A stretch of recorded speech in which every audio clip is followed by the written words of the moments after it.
ஆன்மா அறியுமாறும் நுகருமாறும். 67. அறிந்திடும் மனாதி வாயிலானவை அவன்தனாலே அறிந்திடும் என்றும் ஒன்றும் அறிந்திடாது அவைபோல் யாவும் அறிந்திடும் அறியும் தன்மை அறிந்திடாது கண்மத்தொன்மை அறிந்து அவை நுகருமாறு அருளுவன் அமலன் தானே. அறிந்திடும் மனாதி வாயிலானவை அவன்தனாலே அறிந்திடும். அதாவது மனாதி முதலாகிய வாயில்கள், மனம், புத்தி, சித்தம், அகங்காரம் என்று சொல்லக்கூடிய கருவிகள், அந்த கரணங்கள் என்று சொல்லக்கூடிய கருவிகள் எல்லாமே அவன்தனாலே அறிந்திடும். அவன்தனாலே ஆன்மா செலுத்த அறியும். ஆன்மா செலுத்த அந்த கரணங்கள் தொழில்படும். அப்புறம் என்றும் ஒன்றும் அறிந்திடா. என்றும் ஒன்றும் அறிந்திடா. எக்காலமும் ஆன்மா இல்லாம நான் அறிகிறேன் எது அறியாது? கருவிகள் அறியாது. கருவிகள் அறியும். எதை கொண்டு அறியும்? ஆன்மா செலுத்த அறியும். அப்படி அறிகிற கருவிகள் ஆன்மா செலுத்த நான் அறிகிறேன் அறியுமா? அப்படி அறியுமா? அறியாது. நானே அறிகிறேன் அறியுமானா அறியாது. ஏன்னா அதுக்கு அறிவே இல்லை. முதல்ல அதுக்கு அறிவே இல்லை. அப்போ செலுத்துகிற ஆன்மாவை அது அறியாது. செலுத்துகிற ஆன்மாவை அறியாது. சரி, எந்த விடயத்தை அறிகிறோன்னா அது அறியுமா? அறியாது. எதை அறிகிறோன்னு எதுக்கு தெரியாது? இப்ப நாக்கு இருக்கு. நாக்கு இருக்கு. ஒரு இனிப்பை சாப்பிடுது. ஆஹா சூப்பரா இருக்கு அப்படின்னு நாக்கு சந்தோஷப்படுமா? சந்தோஷப்படுமா? படாது. ஏன்னா நாக்குக்கு தெரியாது. ஆனா சுவையை என்ன செய்யும்? சுவையை அனுபவிப்பது எது? ஆன்மாதான் அனுபவிக்குது. நாக்கின் வழியாக சுவையை அனுபவிப்பது எது? ஆன்மாதான். ஆன்மாதான் அனுபவிக்கிறதே ஒழிய எதுக்கு கிடையாது? இன்ப துன்பம் நாக்குக்கு கிடையாது. அதே மாதிரி கண்ணுக்கும் கிடையாது, மூக்குக்கும் கிடையாது. அப்ப கருவிகள் முதலானவற்றிற்கு நான் அறிகிறேன்கிற அனுபவம் இல்லை. சரி, அப்போ அவைபோல் யாவும் அறிந்திடும் அறியும் தன்மை அறிந்திடா. அதுபோல ஆன்மா இருக்கா இல்லையா? இந்த ஆன்மா இறைவன் செலுத்த அறிகிறது. இறைவன் செலுத்த அறிகிறது. இப்ப பாருங்க, ஆன்மா செலுத்த கருவிகள் போய் விடயத்தை பற்றுகிறது. அனுபவம் யாருக்கு? ஆன்மாவுக்கு. சரி, இறைவன் செலுத்த ஆன்மா அறிகிறது. இப்ப பயன் யாருக்கு? ஏன் அப்படி?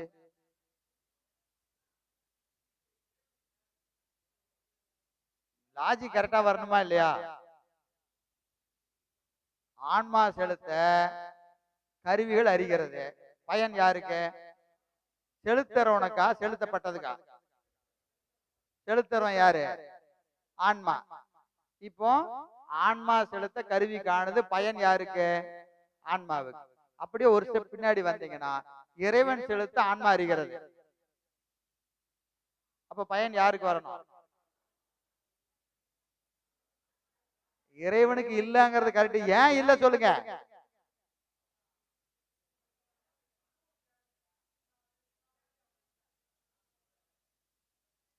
அவனுக்கு தேவையில்லைங்கிறது சரி. இவனுக்கு ஏன் எழுதுறீங்க கணக்க? எனக்கு நான் விரும்பி நான் செஞ்சேன் அப்படின்னு ஒரு வேலை சொல்றேன்னு வச்சுங்க. இப்ப உதாரணத்துக்கு வகுப்பையே வச்சுக்குவோம். நான் நானா விரும்பி வந்தனுங்க அப்படின்னு சொன்னா எனக்கு என்னத்தை எழுதுவாரு? புண்ணியத்தை எழுதுவாரு. புண்ணியத்தை எழுதுவாரு. சரி, நான் வரமாட்டேங்க இதுக்கெல்லாம் எவங்க போவான் அப்படின்னா நட்டத்தை எனக்கு எழுதுவாரா இல்லையா? எழுதுறாரு. இப்ப என் கேள்வி என்னன்னா, இப்போ நான் போகணும்னு நினைச்சா நான் போயிட முடியுமா? நான் போகணும்னு நினைச்சா நான் போகணும்னு நினைச்சதெல்லாம் நான் போகணுமா இல்லையா? எல்லாம் போக முடியுதா? போக முடியல. போக கூடாதுன்னு நினைச்ச இடத்துக்குலாம் போகாம இருக்க முடியுதா? அப்ப நான் நினைச்சு போகல, நான் நினைச்சு போகாமையும் இல்ல. ரெண்டு நான் நினைச்சு நடக்கல, ரெண்டு நான் நினைச்சு நடக்கல. அப்ப இது யார் செஞ்சது? பெருமை. அப்ப நீ என்ன கொண்டு அங்க நிறுத்திக்குவ, கணக்கு என் பேர்ல எழுதுவியா?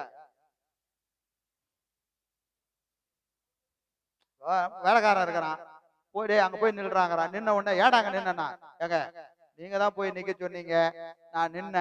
இப்ப ஏங்க நின்னு கேட்டுட்டு என்ன திட்டிட்டு இருக்கிறீங்க? கேப்பனா கேட்க மாட்டானா? அதுதான் முக்கியம். போய் நிற்கும் போத என்னென்ன அங்க போய் நீங்க நின்னுனா நிக்கணும். அங்க உங்களுக்கு என்ன வரக்கூடாது, அனுபவம் நிகழக்கூடாது. கருவிகள் போகுது, ஆன்மா செலுத்த கருவிகள் போய் அனுபவிக்குது. அது எங்கேயாவது சந்தோஷப்பட்டுச்சா? எங்கேயாவது சந்தோஷப்பட்டுச்சா? இல்ல நான் போக மாட்டேன் அப்படின்னு எங்கேயாவது சொல்லிச்சா? சொல்லல. ஆனா நீ என்ன சொல்லிட்டு இருக்கிற? நான் இங்கதான் போவேன், இங்க போக மாட்டேன் சொல்றியா இல்லையா? அப்போ உனக்கு என்ன இருக்கு? விருப்பு வெறுப்பு உனக்கு இருக்கு. விருப்பு வெறுப்பு வந்துட்டா கணக்கு உன் கணக்கு தான். விருப்பு வெறுப்பு இல்லாம என்னது, எங்கே நடத்துமோ எங்கே கிடத்துமோ என்றறிய. புரியுதா இல்லைங்களா? அழகா சொல்லுவாரு, கணக்கும் பொதிக்கும் எருதுக்கும் தன்னிச்சை கண்டதுண்டோ. அழகா சொல்றாரு சொக்கநாத வெண்பால. ஒரு மாடு, ஒரு வண்டி, வண்டியில இருக்கிற பொதி, ஒரு வண்டிக்காரன், 4 பொருள் இருக்கு. ஒண்ணு வண்டிக்காரன், மாடு, வண்டி, வண்டியில ஏத்துற பொதி மூட்டை, 4 இருக்கு.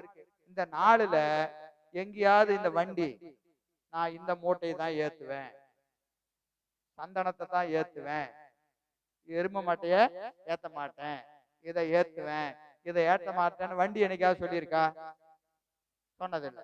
அப்புறம் மாடு, நான் இந்த வண்டியில தான் என்ன பூட்டணும், இந்த வண்டியில எல்லாம் நான் ஏற இழுக்க மாட்டேன், இந்த வழியில தான் போவேன். இன்னும் எப்ப பார்த்தாலும் ஒரே ரூட்ல போக சொல்றீங்க, அந்த பக்கம் விட்டா அப்படியே கொஞ்சம் வேடிக்கை பார்த்துட்டு போலாமே அப்படின்னு நினைக்காத மாடு சொல்லியிருக்குதா? சொன்னது கிடையாது. இப்போ இந்த மாட்டை இந்த வண்டியில பூட்டணும், இந்த வண்டியில இவ்வளவு பாரம் ஏத்தணும்னு முடிவு பண்றது யாரு? வண்டிக்காரன். வண்டிக்காரன் தான் அதை முடிவு பண்றான். அப்போ இதுல என்னது, இது நடந்தாலும் நடக்கலனாலும் லாப நட்டம் யாருக்கு? வண்டிக்காரனுக்கு தான். புரியுதா இல்லைங்களா? வண்டிக்கோ பொதிக்கோ மாட்டுக்கோ ஒரு சுதந்திரமும் கிடையாது. இதுதாங்க நம்ம. நம்ம இதுல யாரு? இந்த ஊமையெல்லாம் சொல்லியாச்சு. நாம யாரு? மாடுதான் நாம. ஏன்னா அறிவுடையவங்க தான், சுதந்திரம் கிடையாது. அறிவு தான். மாட்டுக்கு அறிவு இருக்கா இல்லையா? இருக்கு. ஆனா அது சுதந்திரம் இருக்கா? அறிவு இருந்தாலும் அதுக்கு என்ன கிடையாது, சுதந்திரம் கிடையாது. அப்ப ஆன்மா என்பது மாடு, அந்த வண்டி எது? உடம்பு. இந்த உடம்பு என்னது? வண்டி. அதுல ஏத்துன பொதி இருக்கா இல்லையா? அது என்னது? நாம் ஈட்டிய வினை, நம்ம கொண்டு வந்த வினை. நல்வினையா இருந்தா சந்தனம் ஜவ்வாதம், தீவினையா இருந்தா வேண்டாத பொருள் எல்லாம் மூட்டை. நம்ம கிட்ட என்ன இருக்கு? 2 இருக்கு. இதுல 4 மூட்டை ஏத்து, அதுல 4 மூட்டை ஏத்துன்னு ஏத்திறாரு. மாட்டு வண்டிக்காரன் யாரு? பெருமான் தான். எங்க அடிச்சு ஓட்டுறானோ போக வேண்டியதுதான். அப்ப நம்ம என்ன செய்யணும்? அந்த மாடு மாதிரி போனா போகணும், நில்லுனா நிக்கணும். நாம அப்படியே செய்யறோம். நாம என்ன செய்யறோம்? எதுக்கு போக சொல்ற, எதுக்கு இருக்கு சொல்ற, நான் போயே ஆகணுமா? அந்த வண்டி சும்மாவே நின்றுட்டு இருக்கு, என்னையே எப்ப பார்த்தாலும் போக சொல்லிட்டு இருக்கிற அப்படின்னு நம்ம கேட்கறோமா இல்லையா? அதனால கணக்கு பூரா நம்ம கணக்கு எழுதிடுறாரு.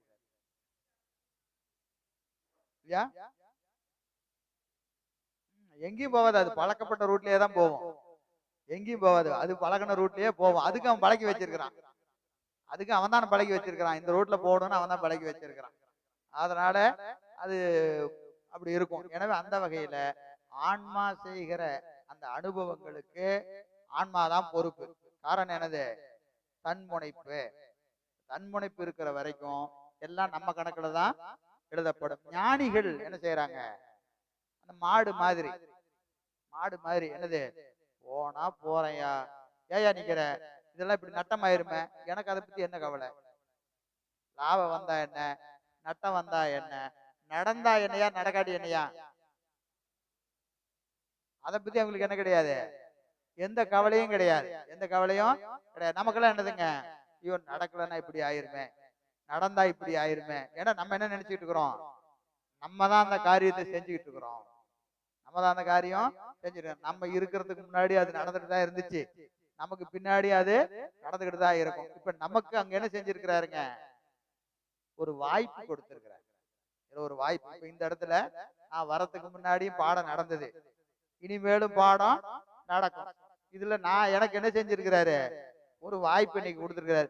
நீங்க இருந்தாலும் நடக்கும். உங்களுக்கு முன்னாடியும் பாடம் கேட்கறதுக்கு மாணவர்கள் வந்தாங்க, உங்களுக்கு பின்னாடியும் மாணவர்கள் வருவாங்க. இப்போ நீங்களுக்கும் உங்களுக்கு என்ன செஞ்சிருக்கிறாரு, ஒரு வாய்ப்பு கொடுத்திருக்கிறாரு. இப்ப புண்ணியத்தை என்ன செய்யறாரு, அவரவர் செஞ்ச புண்ணியத்துக்கு தகுந்த மாதிரி அவங்களை இயக்கிட்டு இருக்கிறாரு. இதுல நானும் நீங்களும் பெருமை கொள்வதற்கோ வேற ஒண்ணுக்கு இங்க வேலை இல்லை. நமக்கு கொடுத்த வாய்ப்பு என்று கருத வேண்டும். பெருமா நமக்கு ஒரு வாய்ப்பு கொடுத்திருக்கிறாரியா, இத்தனை பேத்துல நம்மளே ஒரு ஆளாக்கி வச்சிருக்கிறாரியா அப்படின்னு யார் நினைக்கணும், நீங்களும் நினைக்கணும், நானும் நினைக்கணும். அப்படி நினைச்சாதான் ஒழுங்கா வண்டி போவோம். இல்லைன்னா கணக்கு என்ன ஆயிரும், எல்லாம் கணக்குல ஏத்திட வேண்டியதுதான்.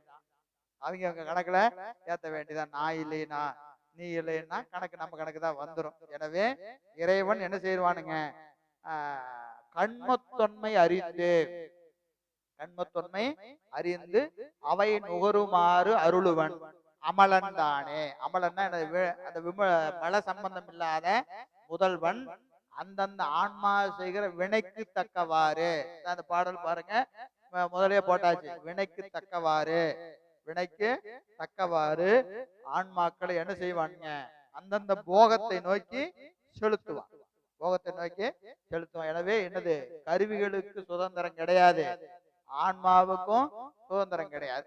அப்ப அவன் செலுத்துறான்னு சொன்னா எல்லாத்தையும் ஒரே மாதிரி செலுத்தணுமே அப்படின்னு கேட்டா செலுத்த மாட்டான். ஏன், அந்தந்த ஆன்மா செஞ்ச வினைக்கு தக்கவாறு அந்தந்த ஆன்மாக்களை செலுத்துவான். எனவே கண்மத்தொன்மை அறிந்து அவை நுகருமாறு அருளுவன் அமலன் தானே என்று இந்த பாடல்ல சொல்றார்.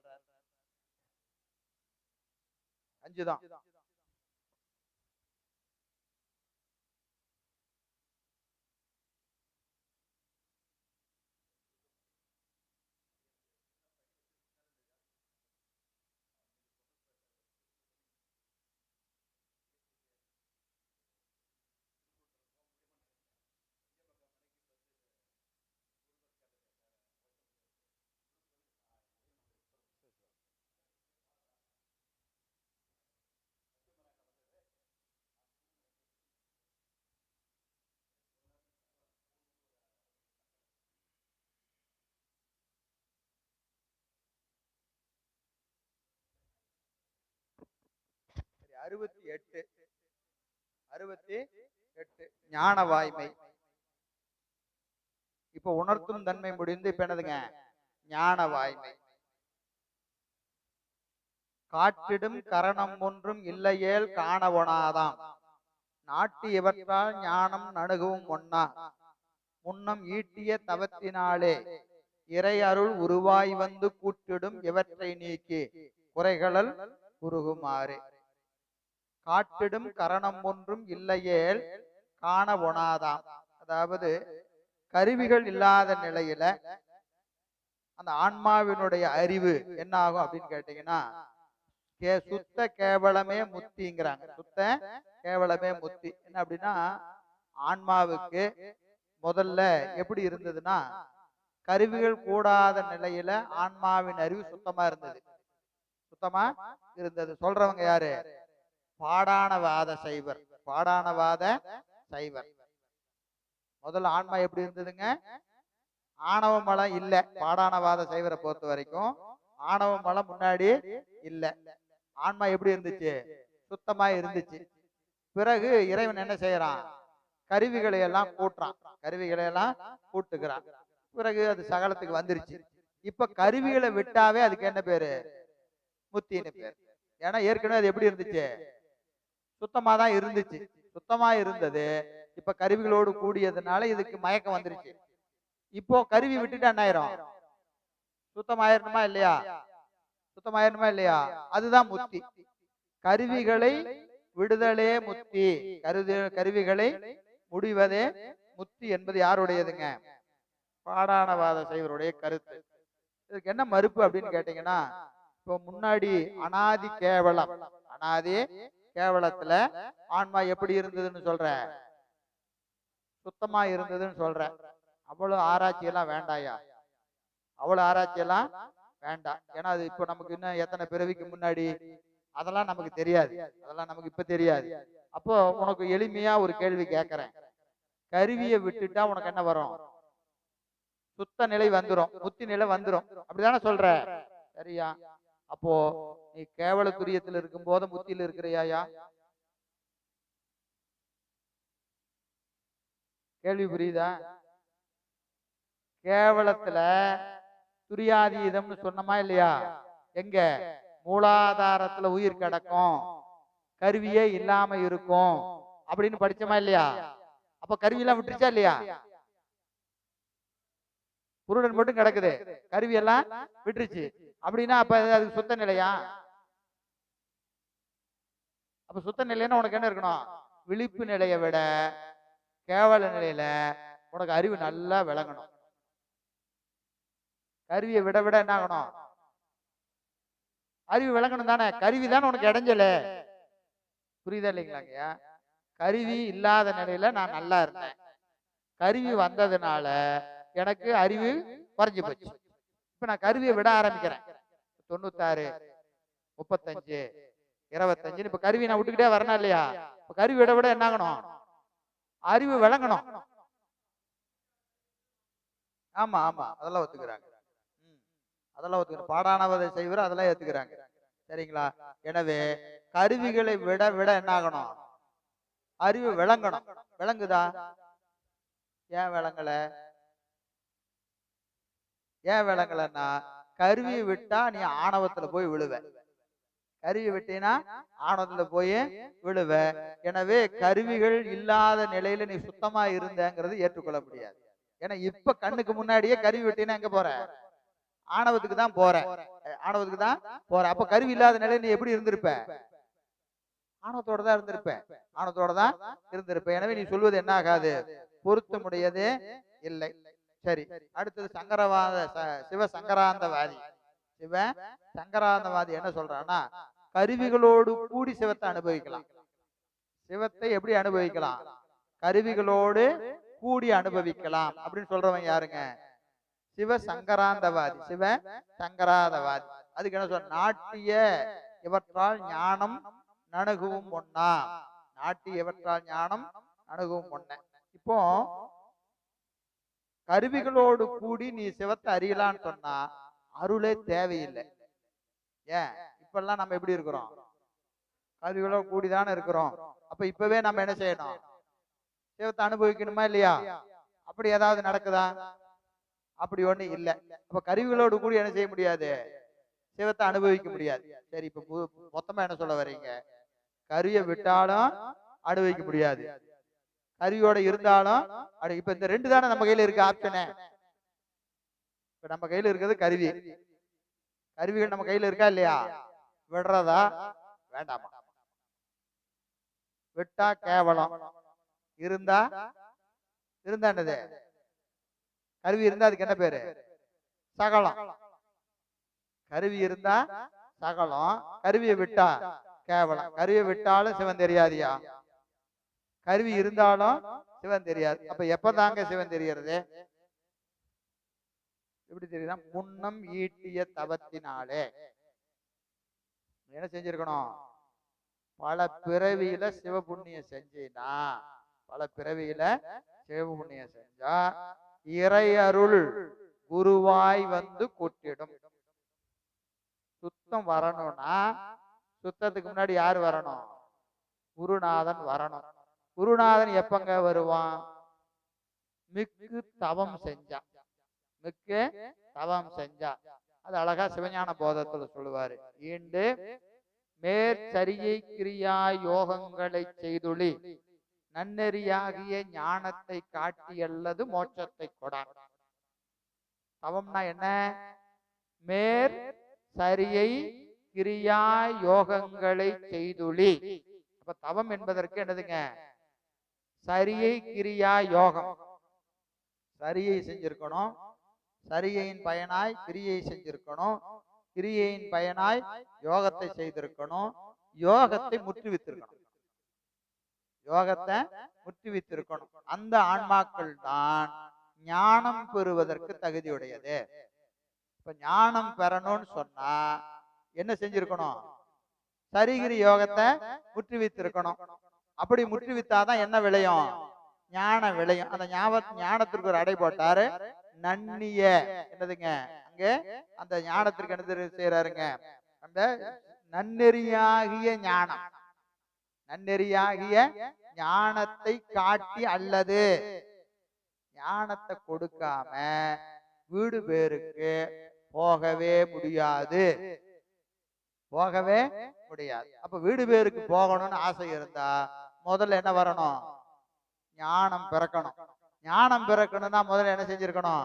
சரீகிரியா யோகத்தை முடிச்சிருக்கணும். சரி, சரியகிரிய யோகத்தை முடிச்சா ஞானம் வந்துருமா அப்படின்னு கேட்டா ரெண்டுக்கு நடுவுல ஒண்ணு வரணும். அது யாரு வரணும்? குருநாதன். அப்போ முற்றுவிக்கணும். முற்றுவித்தா ஞானம் விளைவதற்கு தகுதி வரும். இப்ப ஞானத்தை கொடுக்கறதுக்கு யார் வரணும்? குருநாதன் வரணும். அவர் எப்படி வருவார்னா அது அடுத்த அதிகாரத்தில் சொல்றார். தம்முதல் குருவுமாய், தம்முதல் குருவுமாய் ஈண்டு இவ்வான்மாக்களுக்கு தமது முதல் தானே குருவுமாய் வந்து உணர்த்தும். ஈண்டு இவ்வான்மாக்களுக்கு தமது முதல், தமது முதல் என்ன செய்யும்? தானே அப்படின்னு என்னது? வேற யாரு வந்து சொல்ல மாட்டாங்க, சாமி அவரு பக்குவம் ஆயிட்டாரு கொஞ்சம் போங்க அப்படின்னு யாரும் சொல்லி வரமாட்டாரு. அவரே வருவார். ஏன்னா பக்குவத்தை அவர் எங்க இருந்து அறியறாரு? உள்ள இருந்து அறியறாரு. அப்போ உள்ள அவர் என்ன செஞ்சிட்டு இருக்கிறாருங்க? எப்படா பக்குவம் வரும்னு பாத்துட்டாரு. நமக்கு பக்குவம் வரதை பத்தி நமக்கு கவலை இல்லை, அவருக்கு தான் கவலை. எப்படா இவன் அறிவு திருத்தலாம், இந்த நேரம் வருமா அப்படின்னு உள்ள உட்காந்து பாத்துட்டு இருக்கிறாரு. பக்குவம் வந்த உடனே என்ன செய்யறாரு? உள்ள இருந்து அப்படியே முன்னாடி வந்துடுறாரு. அந்தர்யாமியாய், அந்தர்யாமின்னு என்னதுங்க? அறிவுக்கு அறிவாய். இதுகாரும் அறிவுக்கு அறிவாய் மறைந்து நின்ற சிவம், மறைந்து நின்ற சிவம் இப்ப என்ன செய்யுதுங்க? மானுட சட்டை தாங்கி முன்னின்று, மானுட சட்டை தாங்கி முன்னின்று குருநாதன் பின் நின்று. முன்னாடிதான் நிக்கிறான். எப்படி நிக்கிறான்? குருநாதரை முன்னாடி வச்சுட்டு அவன் பின்னாடி நிக்கிறான். நமக்கு பார்த்தா யாரு தெரியவா? குருநாதன் தான் தெரிவாரு, சிவன் தெரியாது.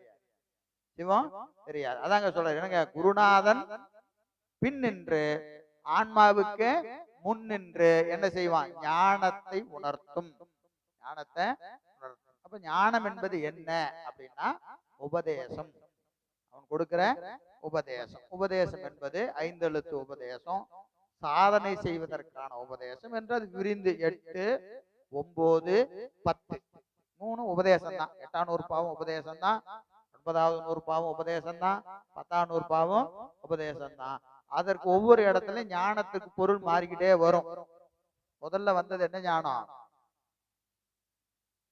8ல வர ஞானத்துக்கு என்ன பேரு? கேட்டல் ஞானம், கேட்டல் ஞானம்.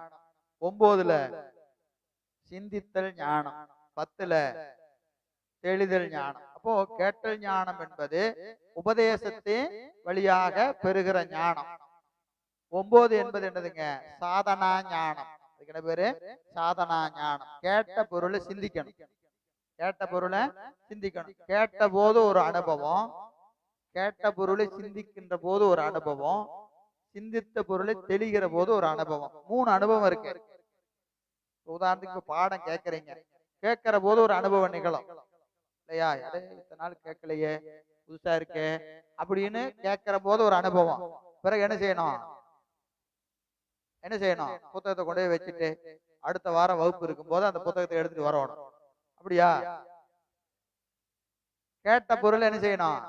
சிந்திக்கணும். என்ன சொன்னாங்க அப்படின்னு பார்த்தா புரிஞ்ச மாதிரி இருக்கும், புரியாத மாதிரி இருக்கும். அதை எடுத்து சிந்திக்கிறீங்களா? சிந்திக்கிற போது ஒரு அனுபவம் நிகழும்.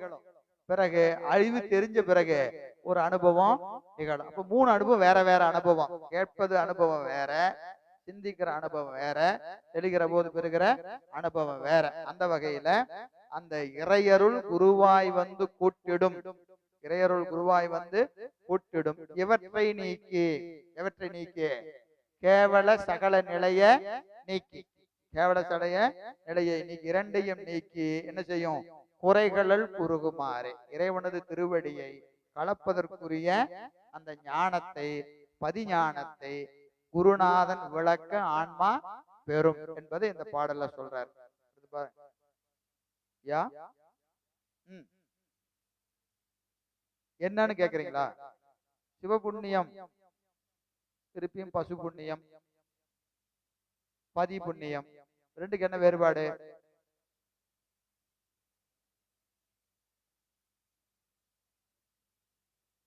அதாவது ரொம்ப விரிவான செய்தி.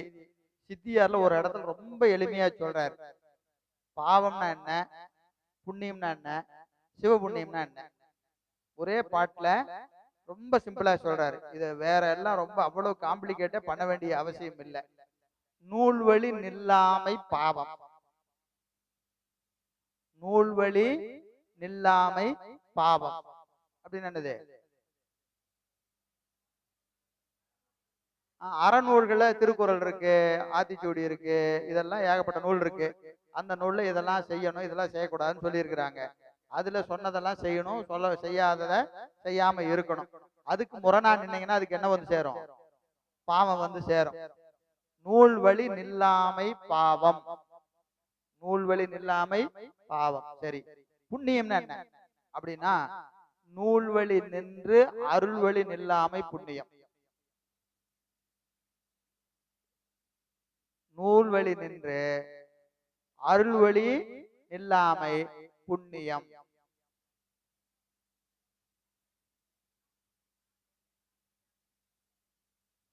புரியுதா இல்லைங்களா? நூல் வழி நிக்கிறது, நூல் வழி நிக்கிறது என்னது? இப்போ பல சொல்லலாம். இப்ப என்னன்னு கேட்டுங்க, அன்னதானம் போடுறது, அன்னதானம் போடுறது, பிறருக்கு உதவுறது, கல்வி சாலைகளை வைக்கிறது, இதெல்லாம் என்னது? புண்ணியம். இதெல்லாம் புண்ணியம். இதுல எல்லாம் நமக்கு சந்தேகம் கிடையாது. இதுல எல்லாம் நமக்கு சந்தேகம் கிடையாது. புண்ணியங்கிறது ஏதாவது சந்தேகம் இருக்கா? பிறருக்கு ஒரு பொருள் கொடுக்கறது, ஒரு நல்ல வார்த்தை பேசுறது, பிறர் மனம் புண்படாம நடந்துக்கிறது, இதெல்லாம் என்னது? புண்ணியம் தான். சரிங்க. சிவபூஜை பண்றது, சிவபூஜை பண்றது இது என்ன புண்ணியம்?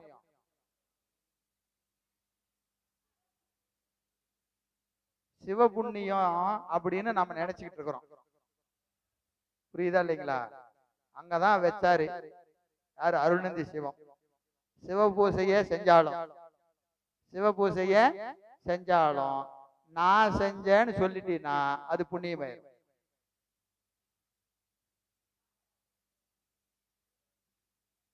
என்ன செய்யணும்? திருவருள் செய்விக்கிறதே அப்படின்னு நினைச்சு பூசை பண்ணாதான் அது சிவபுண்ணியம். நீங்க கோயிலுக்கு போய் உழவாரம் பண்றீங்க, இது சிவபுண்ணியமா பசு புண்ணியமா? வேலையை பார்த்தா சிவபுண்ணியம் தான். நான் செஞ்சேன்னு சொல்லிட்டா அது உங்க கணக்குல புண்ணியத்துல ஏற்றிடுவார். திருவாசகம் பாடுறோம், நான் பாடினேன் எழுதியா கணக்கு? நம்ம திருவாசகம் பாடுறது, உழவாரம் செய்யறது, அடியாருக்கு அமுது கொடுக்கறது, சிவபூஜை செய்யறது, இதெல்லாம் சிவபுண்ணியம்னு சொல்லிட்டு இருக்கிறோமா இல்லையா? சிவபுண்ணியம் தான். எப்போ நான் செஞ்சேன்னு நினைக்காத வரைக்கும் சிவபுண்ணியம் தான். நான் செஞ்சேன்னு நினைச்சிட்டா அதுவும் பசு புண்ணியமாகும். இதை விட எளிமையா சொல்லவே முடியாது. நூல் வழி நின்று அருள் வழி நில்லாமை. நூல் வழி நிக்கிறது என்னது? சிவபூஜை பண்ணுங்க, உழவாரம் செய்யுங்க, திருவாசகம் படிங்க, ஞான நூல் உபதேசத்தை கேளுங்க, இதெல்லாம் நூல்ல சொல்லி இருக்கு, ஞான நூல்ல சொல்லி இருக்கு. அதை செய்யறோம். ஆனா எப்படி நிக்கிறோம்? அருள்வழி நிக்கிறதுன்னு என்னது? ஏகனாகி இறைவனி நிற்றல். ஏகனாகி இறைவனி நிற்றல் அப்படின்னு என்னது? திருவருள் செய்யுதுப்பா அப்படின்னு நினைச்சிட்டா இது சிவபுண்ணியம் ஆயிரும். இது நான் செஞ்சேன் அப்படின்னு நினைச்சிட்டா சிவபுண்ணியம் ஆகாது, பசு புண்ணியம் ஆயிரும். புரியுதா இல்லைங்களா? இது அழகா சித்தியார்ல ஒரு பாட்டு சொல்லுவார். என்னதுங்க? இந்த ஞானிகள் எல்லாம் காட்டுல போய் தவம் செஞ்சு, காட்டுல போய் தவம் செஞ்சுக்கிட்டு இருந்தாலும் அவர்கள் இறைவன் அடிய அறிய மாட்டாங்க. ஆனா ஞானிகள் என்ன செய்வாங்க? அறிவையரோடு கூடி, அறிவையரோடு கூடி இருந்தாலும் அகப்பற்று இருப்பர். எனவே அவங்க திருவடியை கூடுவாங்க. இங்க இவன் காட்டுக்குள்ள இருந்து தவம் செஞ்சுட்டு இருக்கிறான், இவனுக்கு பெருமான் வரமாட்டாரு. இவங்க எப்படி இருக்கிறாங்க? பெண்களோட கூடி ஜாலியா இருக்கிறாங்க. இங்க பெருமான் வந்துருவானா? ஏங்க அப்படி வருவான்னு கேட்டா, எதை செஞ்சாலும் இவங்க நான் செஞ்சேன்னு அவங்க நினைச்சது இல்ல. ஏதோ பெருமான் எங்க செலுத்துறானோ அதை செஞ்சுட்டு இருக்கிறாங்க. இவங்களுக்கு நான் செஞ்சேங்கிற எண்ணமே கிடையாது. எதை செஞ்சாலும் நான் செஞ்சேங்கிற எண்ணம் கிடையாது. அப்ப அவர்கள் செய்வதெல்லாம் சிவபுண்ணியமாயிரும். சித்தம் சிவமானால், சித்தம் சிவமானால் செய்வதெல்லாம் தவம். நீங்க தவம்னா தனியா எதுவும் கிடையாது. நீங்க சாப்பிட்டுட்டு இருந்தீங்கன்னா தவம், தூங்குனீங்கன்னா தவம், பேசிட்டு இருந்தீங்கன்னா தவம். எப்படிங்கன்னா சித்தத்துல சிவம் இருக்கும். என்ன நடந்தாலும் திருவருளே செய்கிறதே என்கின்ற நினைப்போட எதை செஞ்சாலும் சிவபுண்ணியம். எதை செஞ்சாலும் சிவபுண்ணியம். திருவருள் இல்ல நான் தான் செஞ்சேன்ட்டு நீங்க எதை செஞ்சாலும் பசுபுண்ணியம் தான். புரியுதா? சிவபுண்ணியம் புரிஞ்சுட்டாங்கய்யா? ராஜையா சந்தேகம் ஏதாவது இருக்கா? இல்ல, சரி, டீ சாப்பிடுங்க. சிவாய நம. இந்த மாதம் 5 ஞாயிற்றுக்கிழமை வருது. 5வது ஞாயிற்றுக்கிழமை சித்தாந்த வகுப்பு மத்தியானம் வரைக்கும் சித்தாந்த வகுப்பு, மத்தியானத்துக்கு மேலே நிறைவு விழா. அதனால் இன்னும் 4 வகுப்பு, இன்னும் 3 வகுப்பு இருக்குது சித்தாந்த வகுப்பு. அதனால் அந்த 3 வகுப்பில் நம்ம இந்த சிவபிரகாசத்தை இன்னும் விரிவாக சிந்திச்சிடலாம். இன்றைக்கி 62 பாடல் ஓடி இருக்குது, இன்னும் 38 பாடல் இருக்குது, 3 வகுப்பு இருக்குது. 3 வகுப்பில் நல்லா விரிவாக சிந்திக்கலாம். இந்த மாதிரிலாம் வந்து சிவபிரகாசம் இப்போ விரிவாக பார்க்கறது நம்ம ஐயா தான் அந்த சிறப்பாக செய்கிறாரு. அது நம்ம எந்த செய்த தவ பயன், அவரை எப்பயுமே நம்ம பயன்படுத்திக்கணும். அவர் பயன்படுத்திக்கணும்னா அவர் வந்து நமக்கு அவர் ஆர்வமாக இருக்கிறார், நம்மளும் அந்த ஆர்வத்தை நம்ம காமிக்கணும். 11 மணிக்கு நம்ம வர்றது, 11:30 மணிக்கு வர்றது, அது வந்து அவர் வெளியூர்லேருந்து வராரு, நம்ம உள்ளூரில் இருந்துட்டு 11 மணிக்கு வர்றதுன்றது போய் பாருங்கள், முயற்சி பண்ணி சீக்கிரமாக சித்தாந்தனா ஒடியாந்துடணும். அந்த மாதிரி அந்த எண்ணத்தை வச்சுட்டு நம்ம பண்ணணும்.